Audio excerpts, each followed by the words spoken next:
Want to know about whether or not you're being ignored on Messenger?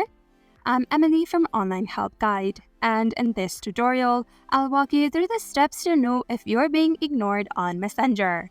Let's get started. First, open Messenger. Tap on the profile that you want to know if they're ignoring you.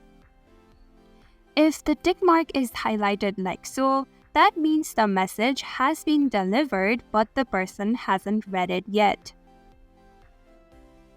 But if there's a profile picture of the person at the side and they don't respond, it means they've read the message but is ignoring you.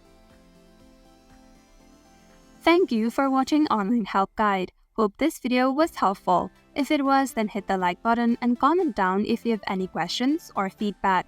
Also, if you're new to our channel, subscribe and hit the bell icon so that you don't miss our upcoming videos.